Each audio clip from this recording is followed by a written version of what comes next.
assalaamu calaykum daawadayaal kusoo dhawaada barnaamijkeeni diblomaasi. Wasiirka arrimaha dibadda ee dalka Turkiga ayaa booqasho ku tegay magaalada Qudus ee la haysto. Waxa uu halkaa kula kulmay dhigiisa Yuhuudda, kaasoo sheegay inuu ku faraxsan yahay inuu kusoo dhaweeyo magaalada Qudus. Wasiirka arrimaha dibadda Turkiga waxay ahayd markii ugu horeysay wasiir arrimo dibadeed Turkiga booqdo magaaladaas oo Yuhuudda ka taliso 15 sano ugu dambeysay.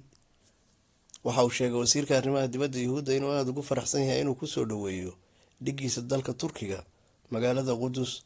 Waa markii ugu horeysay wasiir arrimo dibadeed Turkiga uu tago magaaladaas la haysto 15 sano ugu dambeysay. Waxa uu sheegay wasiirka arrimaha dibadda Yuhuudda in dowladdiisu ay doonayso xiriirka u dhaxeeya dowladda Turkiga iyo Yuhuudda inuu noqdo mid wanaagsan, labada dowladoodna ay isdhaafsadaan ganacsi faa'iido leh, sidoo kale dadku ay noqdaan kuwa isdhex socda.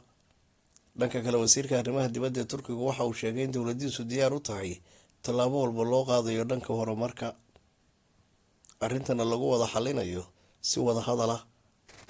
Waxa uu sheegay wasiirka arrimaha dibadda ee Turkigu inuu dhigiisa Yuhuudda kala hadlay inaan loo dulqaadan karin falalkii gaboodfalka ahaa oo u geysteen masaajidka barakaysan ee Aqsa iyadoo lagu jiro bishii barakaysnayd ee Muslimka.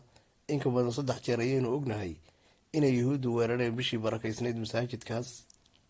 Sidoo kale waxa uu u gudbay wasiirka Turkiga ee Daanta Galbeed, halkaas uu kula kulmay dhigiisa Falastiiniyiinta, waxaana uu sheegay in si walba loo hagaajiyo xiriirka u dhaxeeya Yuhuudda iyo Turkiga. Arrinta Falastiin ay tahay mid geedkama gooda ah, xiriirka u dhaxeynaya Falastiin iyo Turkiguna inuu ahaanayo mid sidiisii u taagnaada. Xiriirka u dhaxeeya Yuhuudda iyo Turkiga ayaa 2000 wixii ka dambeeyay ahaa mid aan la isku halayn karin, kadib markii madaxweynaha dalka Turkiga Rajab Tayyip Erdogan uu Yuhuudda kaga hor yimid qaabkay ula dhaqmayaan dadka Falastiiniyiinta ah. Ujeedada ugu weyn ee safarka wasiirka arrimaha dibadda Turkiga ku tagay Qudus ayaa ahayd inuu Yuhuudda runta u sheego weeraradii kala duwanaa ay ku qaadeen masaajidka Al-Aqsa inay tahay mid aan loo dulqaadan doonin.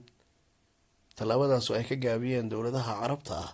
Haatana Turkigu waa mid ku dhiiraday inuu ugu yaraan si masaajidkaas u badbaado xiriirka Yuhuudda kala dhaxeeya uu wanaajiyo, si aanay Yuhuuddu mar dambe isugu dayin inuu u weerarto goobteena barakaysan. Inkastoo dowladda Turkiga waqti xaadirkan ay dareynayso inay wanaajiso xiriirka u dhaxeeya iyada iyo maamulka Yuhuudda si ay u badbaadiso masaajidka barakaysan, haddana tan waxuma dhimi doonto xiriirka wanaagsanaa oo ay la lahaayeen dadka Falastiiniyiinta ah. Waxaanu ognahay dowladda Turkigu inay tahay dowladaha ugu horeeya maamulka Falastiin taageero ka helo. Sidoo kale waxaynu ognahay in dowladda Turkigu ay ka difaacdo qaramada midoobay iyo gaashaanbuurta NATO qadiyadda Falastiiniyiinta. Madaxweynaha Turkiga Rajab Tayyip Erdogan uu yahay nin hadalkiisa aan la gaban, had iyo gooraale marka uu warbaahinta la hadlayana xusuusiya dadkiisa iyo dadka muslimiinta ah waxa Yuhuuddu ay ku hayso Falastiiniyiinta. Tan ayaa meesha ka saaraysa in Falastiiniyiintu ay u qaataan dowladdii Turkigu inay xiriirka iyaga u goysay, balse waxaaba dhici karta in Falastiiniyiintu ay helaan xoogaa ammaan ah, maadaama dowladda Turkiga oo ah dowladda ugu tunka weyn adduunka Islaamka waqti xaadirkan ay danaynayso inay xiriirkii ay la lahayd Yuhuudda wax ka beddesho.